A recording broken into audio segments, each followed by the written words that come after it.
చూడలే. యా మీ దగ్గరికి వస్తాను. రైట్ వెంకటస్వామి గారు, వెంకటేశ్వర్ గారు నమస్కారం అండి.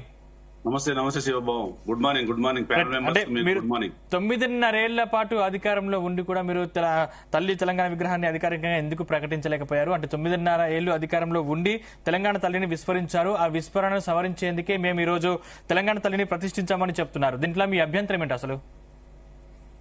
Good evening panel members and genius వీక్షకులకు కూడా గుడ్ మార్నింగ్. నేను ఏమంటున్నాను సార్, ఫస్ట్ మేధావులు తెలుసుకోవాల్సింది, గవర్నమెంట్ తెలుసుకోవాల్సింది ఒక అంశం ఉంది ఇక్కడ.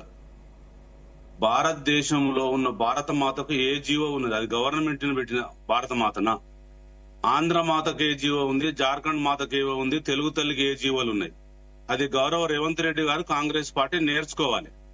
రెండో అంశం ఏంటంటే, ఇవాళ 18 సంవత్సరాలలో ఏ రోజు కూడా అభ్యంతరం తెలియని తెలంగాణ తల్లి విగ్రహం ఈ రోజు అభ్యంతరానికి ఎందుకు గురైంది? ఇప్పటి వరకు మల్లేశన్న క్లుప్తంగా కొన్ని విషయాలు చెప్పిండు. నేను వాటి వైపు వెళ్ళట్లేదు. ఇలా సోనియా గాంధీ తెలంగాణ ఇచ్చింది అంటుంది. సోనియా గాంధీ తెలంగాణ ఇస్తే 1969లో 370 మందిని చచ్చిపోయారు.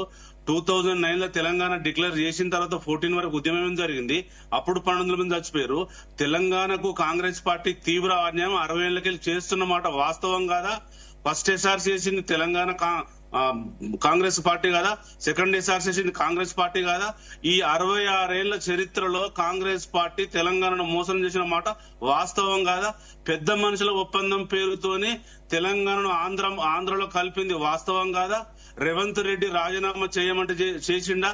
2009 లో అందరు ఎమ్మెల్యేలు రాజీనామా చేస్తామంటే తోక ముడిచి వెళ్లిపోయిన రేవంత్ రెడ్డి ఇలా తెలంగాణకు ఏమన్నా తెలివికల్ల పనులు చేస్తాడా సార్? రేవంత్ రెడ్డికి ఏమన్నా